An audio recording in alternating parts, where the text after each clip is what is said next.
Okay, guys, this is going to be my review of the Batman and the Batman panel. And the Batman trailer was by far my favorite thing of DC fandom.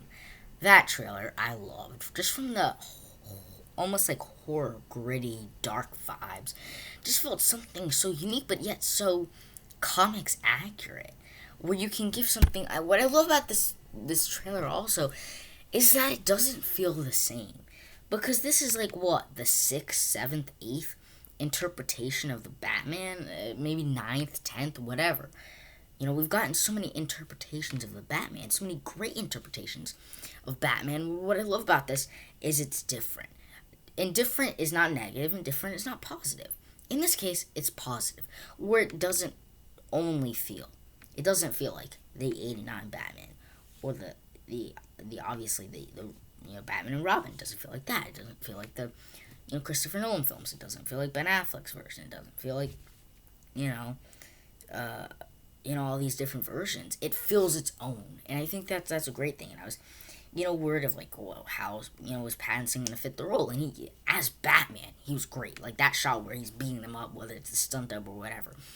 Great scene, obviously, and just I love the mystery because I think the aspect of Batman being the detective, Batman being the detective has been so overlooked and so irrelevant. In these other films, they went more for the flash and more for the action of Batman than him actually solving crimes. And right from the beginning, you see him solving crime. And I think the Riddler is a perfect villain to make a detective film about with his, constantly unraveling riddles that he has to solve. And because riddles are, the most basic form of almost detective work.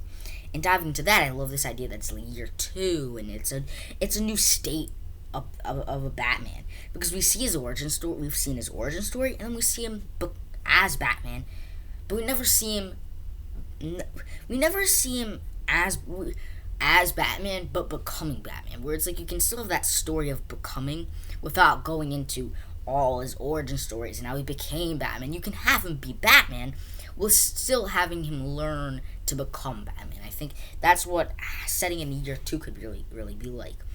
And again, great. Again, I love the shot where he gets shot in the armor plate, and I love like the if you are justice, please don't lie. What's the price for your blind eye? Oh, that was great. So again, like that, if we're gonna have more puzzles, more riddles, more detective work, because again, I've watched so many mystery films over quarantine. They're just so great because they're so unique because you never know and will always be one step ahead of you. And I think I love Gotham as a city, so I'll be excited to see Matt Reeves' interpretation of Gotham, as well as the new Jim Gordon that looks great. Again, the suit looks great as well because there almost has that for me that the Arkham games feel. I never played the Arkham games, but I just saw like that imagery in it very much. So and it's crazy because they only shot 25% of the film, and that just speaks volumes of how great this film probably is. That you can show footage from 25% of the film, and yet we already have great shots, we already have great moments, but I can tell that this is only 25% of the film because when you kind of look at that footage, you can kind of see like a first act almost of it, where like if I could almost piece together almost the first act, it almost starts to make sense. Where it's like, okay, Riddler does these crimes, they investigate, then he kills the mayor. The mayor has his funeral. Selina Kyle does some stuff. They have a fight. Penguin is involved somehow. But again, I'm just blown away. I'm blown away because I think number one, I didn't even know we would get a trailer or a teaser trailer or whatever because I had known the 25% of the film. There's probably not an edit. They probably don't have any effects and VFX and CGI. They probably don't have any of that ready. So add anything behind the scenes, maybe a little poster, image, clip. But this trailer somehow it was able to blow everything out of the water. And I think, again, I love the panel. This panel was probably the best panel out of all of them. Like, yes, it didn't have the cast. Robert Pattinson at the beginning said, hey, we're not going to really do anything. But it didn't need the cast. It just needed Matt Reeves to spill details. Because this not really being a cast-filled panel, they still answered questions. They still kind of gave us more details in the panel than any other panel really did.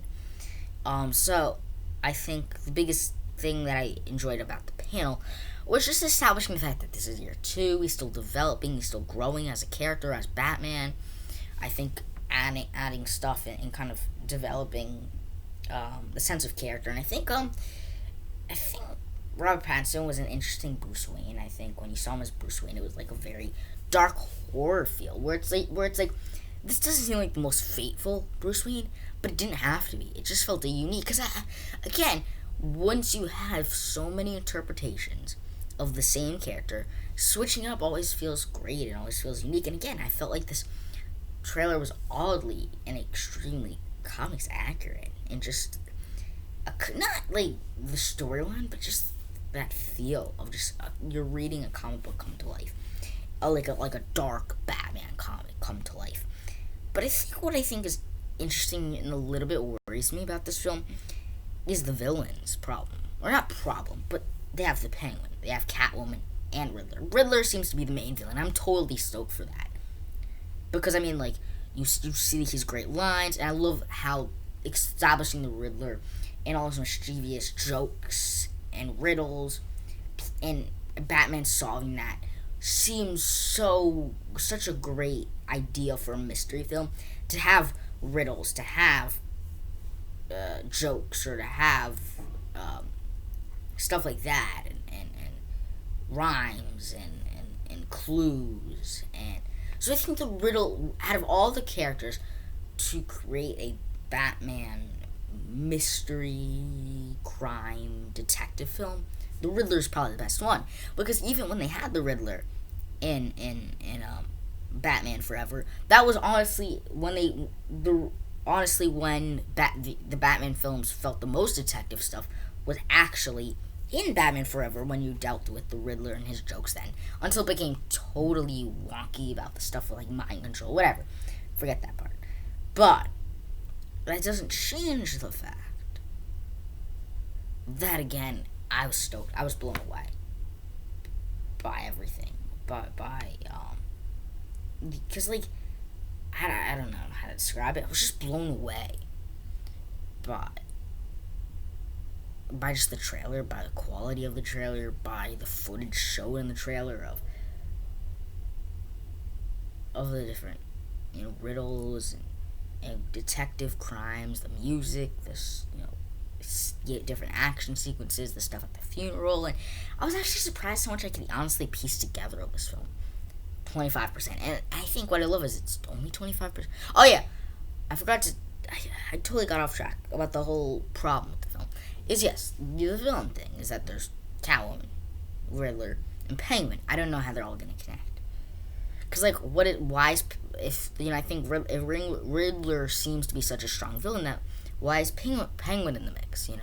Why is Catwoman in the mix? But then I started to realize, again, it's 25% into the film as far as shooting.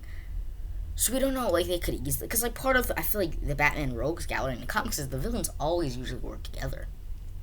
Majority of Batman films, there's multiple villains. Dark Knight Rises, Talia al Ghul, and Bane, and Dark Knight, one of the best comic book films ever. It's not just the Joker, it's also Two-Face. And then in Batman Begins, Ra's al Ghul and Scarecrow, and Batman Forever, Riddler and Two-Face, and then in Batman Forever, Batman and Robin, there's like a bunch of villains. Bane, Poison Ivy, Mr. Freeze, and then Batman and I was mainly Joker, so I'll give that a pass for that one. And Batman again, and also Batman Forever, or Batman Returns, Penguin and Catwoman, and the other guy, the Max guy, whatever. So the point is, Batman films in the past have followed a lot of characters, because I think Gotham crime has always really worked in tandem. you know. So I think it makes sense, like, because the way you can only, I think a good way you kind of piece it together is like because Falcone's also in this film, so you could always say Falcone, whatever, maybe works with Penguin, who maybe hires Riddler. I think they're probably all connected somehow. Well, Selena Kyle will probably be an anti-hero. Like, again, same thing. What with what's it called? Dark Knight Rises. I think that's Catwoman is an anti-hero. You know, I think in any real interpretation, as far as the films have gone, I think she's a great anti-hero where she kind of can start out where she always, because I think that's almost what I think, like a cat. It's kind of like everything they're like cute and cuddly. And, you know, they can be like, I think I almost see of cats, so like if they're loyal, but they have to earn their. I mean, I don't like cats, but anyways. I really liked the Batman trailer. I was really blown away by it. Stay tuned for videos. Coming at you.